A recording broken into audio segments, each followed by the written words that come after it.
Hello बच्चों, welcome to my YouTube channel. आज के वीडियो में हम बहुत ही इंपॉर्टेंट लेसन को डिस्कस करेंगे।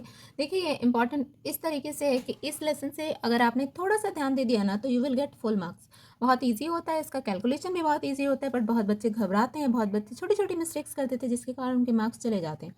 तो आज की वीडियो में हम ग्राफिकल रिप्रेजेंटेशन को डिस्कस करेंगे। बेसिकली ये graphical representation ICSE, CBSE, state board, हर एक बोर्ड का इंपॉर्टेंट लेसन है और हर बोर्ड में ये इंक्लूड होता ही है।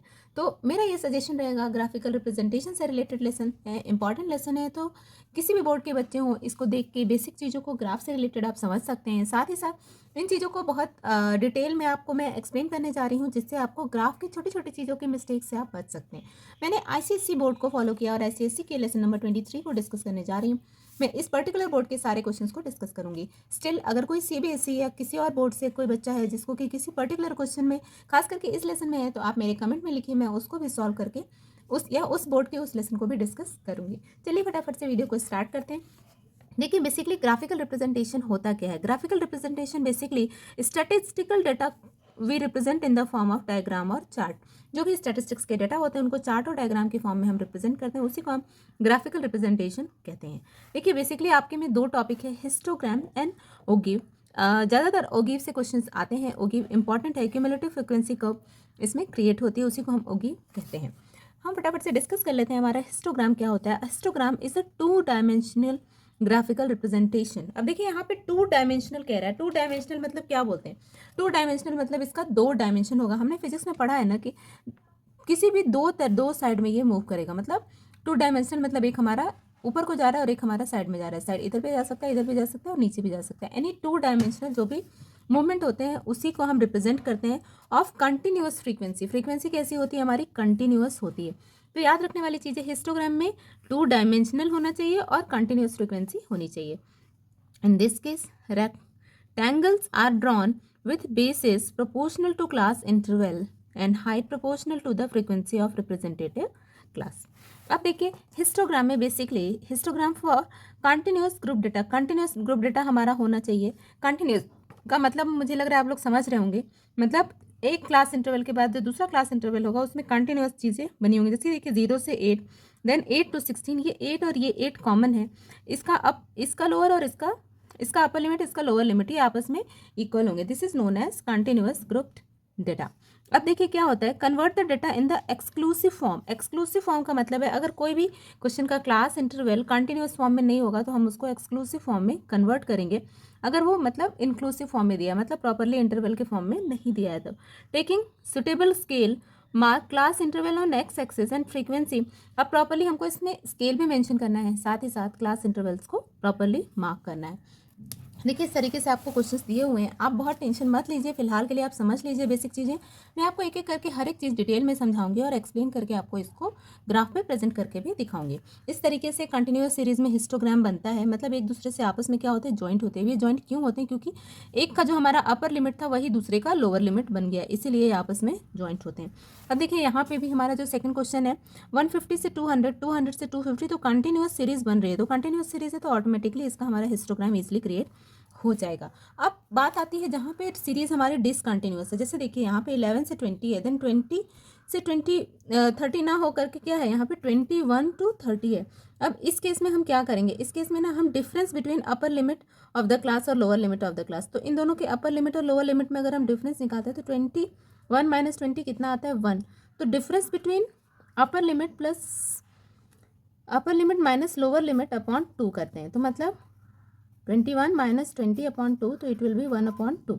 1/2 मतलब 0.5। हम क्या करेंगे अब, इसमें और इसमें 0.5 को हमको अपर लिमिट में क्या करना होगा? प्लस करना होगा 0.5, और लोअर लिमिट में क्या करना होगा? माइनस करना होगा 0.5। इस तरीके से हम डिसकंटिन्यूअस सीरीज को क्या बना लेंगे? कंटिन्यूअस सीरीज में कन्वर्ट कर लेंगे। देखिए, क्वेश्चन में आपको कन्वर्ट करके भी दिया हुआ है। हमने क्या किया, 11 से 0.5 माइनस किया तो 10.5 आ गया, यहाँ 20.5। अब इस तरीके से आप देखिए तो एक कंटिन्यूअस सीरीज आपकी फॉर्म हो गई। तो इसके बाद हम इसको हिस्टोग्राम में प्रेजेंट कर सकते हैं।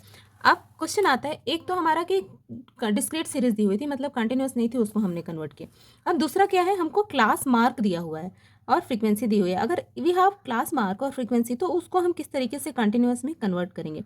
तो क्लास मार्क में हम क्या करेंगे कि देखिए, जो हमारे डिफरेंस, कोई भी दो क्लास मार्क को ले लेते हैं हम। जैसे मान लीजिए हमने स्टार्टिंग के ये दोनों लिया 35 माइनस 25, 35 माइनस 25 तो कितना हो गया, दिस इज 10। तो कोई भी दो क्लास मार्क को लिया, उनका डिफरेंस निकाला तो हमारा 10 आया, 10/2, तो 10/2 इज 5। अब इसमें हम क्या करेंगे, इसमें हम इस क्लास मार्क से मतलब बिफोर वाले क्लास मार्क से -5 करेंगे और उसके बाद हम क्या करेंगे, सबसे हम -5 करते जाएंगे। तो 25 से हमने -5 किया तो कितना आ गया हमारा 20, और 25 में हमने +5 किया तो कितना आ गया हमारा 30। तो इस तरीके से हम कंटिन्यूस सीरीज में क्रिएट करेंगे -5 +5 करके। तो यहाँ पे हमने -5 किया तो 20 to 30, 30 to 40, वैसे ही 35 से -5 करेंगे तो आपका आ जाएगा 30 और +5 करेंगे तो 40। तो इस तरीके से आपकी कंटिन्यूस सीरीज आ गई और फ्रीक्वेंसी आपको गिवन थी। तो वैसे आप इसको कंटिन्यूस बनाएंगे, then you have to convert it in histogram. अब देखिए नेक्स्ट किस तरीके के क्वेश्चन आते हैं, cumulative frequency and cumulative frequency table. अब देखिए यहाँ पे आपको इस तरीके से क्यूमुलेटिव फ्रीक्वेंसी दी हुई है, आपकी सीरीज भी कंटिन्यूस है। अब आपको क्यूमुलेटिव फ्रीक्वेंसी निकालनी है। ओके, क्यूमुलेटिव फ्रीक्वेंसी का मतलब क्या होता है, जस्ट हमको इनको आपस में ऐड करने जाना होता है। जैसे 3, फिर 3 + 6 किया तो 9। अब हम यहाँ 3 + 6 भी लिख सकते थे या सीधे हम 9 + 10 करके 19, फिर 19 प्लस जो भी नया है 8, 27, देन 27 + 4 31। तो इस तरीके से हम इसको कन्वर्ट कर सकते थे। इसको हम ऐसे भी लिख सकते हैं, <20 0, देन <25। 25 क्यों लिखा, क्योंकि इसका अपर लिमिट है 25। <25 कितना है 3, देन <30, इसकी अपर लिमिट 9, देन <35, <40, <45। इस तरीके से करके इसको हम कन्वर्ट कर सकते हैं। Less than cumulative frequency curve और लेस देन ओगिव। नॉर्मली इस तरीके के क्वेश्चंस, ये टॉपिक आपके एग्जाम्स में पूछा जाता है। लेस देन फ्रीक्वेंसी कर्व या लेस देन ओगिव, इसमें बेसिकली क्या करते हैं, कंस्ट्रक्ट करना होता है हमको क्या, cumulative frequency table, then mark actual class limit along X axis, then mark cumulative frequency of representative class along Y axis. Same जिस तरीके से हम पहले कर रहे थे। आपको देखिए इस तरीके से मार्क्स दिए हैं, कंटिन्यूस सीरीज में दिए हैं, स्टूडेंट्स दिए हैं, तो इसके आपकी क्यूमुलेटिव निकाल लेंगे। देन अभी इसको क्लास इंटरवल को आप किधर मार्क कर रहे हैं, अपने एक्स एक्सिस पे, वहीं आपके फ्रीक्वेंसीज को आप किधर मार्क कर रहे हैं, वाई एक्सिस पे। अब देखिए यहाँ पे क्या दिया हुआ है हमको, 5 to 10, 5 पे कितना है हमारा 5 to 10, 5 to 10 में कितना क्यूमुलेटिव फ्रीक्वेंसी आया हमारा 7, 10 से थोड़ा सा नीचे है। फिर उसके बाद 10 to 15 में हमारी आ गई 16। तो इस तरीके से हम फ्रीक्वेंसीज को मार्क करते हैं। इसको हम हिस्टोग्राम में नहीं करेंगे बल्कि डॉटेड प्लॉट करके देन हम उसको कवर करेंगे। हमने यहाँ 10 और 7 लिखा है, 10 हमारा एक्सिस का है, 7 हमारा वाई एक्सिस का है।